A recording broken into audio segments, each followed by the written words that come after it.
Mahakalapada block ଆସିଥିଲି ବିଡିଓଙ୍କ ପାଖକୁ। ଆମେ 4 ଜଣ ସରପଞ୍ଚ ଆସିଥିଲୁ। ଟିକରପଙ୍ଗା, ବାରଡାଙ୍ଗ ଆଉ ଭାଇସ୍ ଚେୟାରମ୍ୟାନ୍ ମୁଁ। ବ୍ଲକରେ ଉନ୍ନୟନ କାମ ହଉନି। ଯୋଉଠି କାମ କରୁଛୁ ଆମ ବିଲ୍ 6 ମାସ ହେଲାଣି ପଡିକି ଅଛି, ଏପର୍ଯ୍ୟନ୍ତ ବିଲ୍ କରୁନାହାନ୍ତି। ଆମ ବିଡିଓଙ୍କ ସହିତ କଥା ହବା ଭିତରେ ଆମ ଏମଏଲଏଙ୍କର ଯୋଉମାନେ ପାଖରେ ବୁଲନ୍ତି 8-10 ଜଣ ହଠାତ୍ ବ୍ଲକ ଭିତରକୁ ପଶି ଆସିଥିଲେ। ଆସି ମୋ ମୋବାଇଲ ଫୋବାଇଲ ଭିଡିଓ ବନ୍ଦ କର କହି ପାଟି ମୁଣ୍ଡ କରିଥିଲେ। ମୋ ଭାଇ କି ଧକ୍କା ଫକ୍କା ମାରିଛନ୍ତି। ସେଇ ସମୟରେ ଭିଡିଓ ବାହାରକୁ ପଳେଇଲେ। ମୁଁ ମୋ ମୋବାଇଲରେ ଧରି ଭିଡିଓ କରୁଥାଏ। ସେମାନେ ବହୁତ ଖରାପ ଭାଷାରେ ଗାଳି ଗୁଲଜ କଲେ। ତମେ ଉତ୍ପାଦ ହଉଛ, ତମ ଗ୍ୟାଙ୍ଗ ରେପ୍ କରିଦବୁ। ଆଉ ଜଣେ କହୁ ତୁ ଭଡାକୁ ଲାଗିକିରି ପଇସା ସରିଗଲା ବୋଲି ତୁ ଏଠିକି ଆସିକି ନାଟକ କରୁଛୁ। ବହୁତ ଖରାପ ଭାଷାରେ ଗାଳି ଗୁଲଜ କରିଥାନ୍ତି। ତାପରେ ମହାକାଳପଡ଼ା ପୋଲିସ ଯାଇ ଆମ ପାଖରେ ପହଞ୍ଚିଲା। ସେ ସେଠି ମତେ ହଠାତ୍ ମାଗିଲେ ଆପଣଙ୍କ ମୋବାଇଲ ଦିଅନ୍ତୁ। ମୁଁ ତାଙ୍କୁ ପଚାରିଥିଲି ମୋ ମୋବାଇଲ ମୁଁ ଆପଣଙ୍କୁ କାହିଁକି ଦେବି? ତାର କୌଣସି ଉତ୍ତର ଦେଇ ନଥିଲେ। ଯେତେବେଳେ ଆମେ ଘରକୁ ଆସିବାକୁ ବାହାରିଥିଲୁ, ଆମ ବାଇକ୍ ଆମକୁ ମୋ ଭାଇକି ମତେ ଅଟକେଇଥିଲେ। କାରଣ ପଚାରିଲେ ବି କାରଣ କିଛି କହିନଥିଲେ। ତାଙ୍କ ଆଗରେ ବି ପିଲା ଆମକୁ ଧକ୍କା ଫକ୍କା ମାରିଛନ୍ତି। ମୋ ବାପାକୁ ବି ମାରିଛନ୍ତି।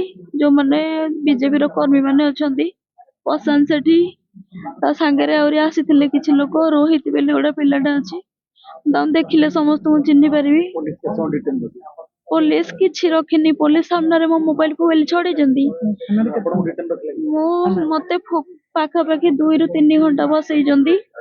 ମୋ ମୋବାଇଲ ଫୋବାଇଲ ବାଟରେ ଯେତେବେଳେ ମୁଁ ଗାଡିରେ ମତେ ଜବରଦସ୍ତି ପୁରେଇକି ନେଲେ, ପୋଲିସ ଗାଡିରେ ମୋ ଭାଇକି ଆଗେ ନେଇଗଲେ। ତାପରେ ମତେ ଟାଣିକି ବସେଇଲେ, ମୋ ମୋବାଇଲ ଛଡେଇଲେ। ମୋ ମୋବାଇଲ ନ ଦବାରୁ ମୋ ପିଠିରେ ବିଧା ମାରିଛନ୍ତି, ମୋ ଚୁଟି ଟାଣିଛନ୍ତି, ମୋ ଛାତିରେ ମତେ ବିଧା ମାରିଲେ। 3 ଜଣ ଲେଡିଜ କନଷ୍ଟେବଳ ଥିଲେ। ଥାନାକୁ ଆସିବା ପରେ ଆଇଆଇସି ବହୁତ ଖରାପ ଭାଷାରେ ଗାଳି ଗୁଲଜ କଲେ। କିନ୍ତୁ ବେଶିଆ କାମ କରୁଛୁ, ଏସା କରୁଛୁ ତେସା କରୁଛୁ।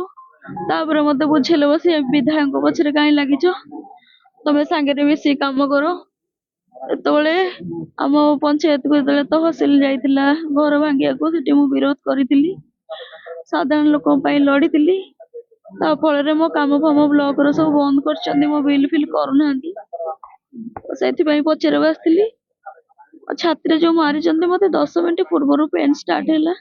ମୁଁ ସେଠି କହିଲି ମୁଁ ହସ୍ପିଟାଲ ଯିବି, ମୋ ଛାତିରେ ପେନ୍ ହଉଛି। କେହି ଶୁଣିଲେନି। ତାପରେ ମୁଁ ଜବରଦସ୍ତି ଛାତିକି ଧରି ବାହାରକୁ ଦୌଡ଼ିକି ପଳେଇ ଆସିଲି, ମତେ ହସ୍ପିଟାଲ ନେଇଚାଲ। ତାପରେ ମୁଁ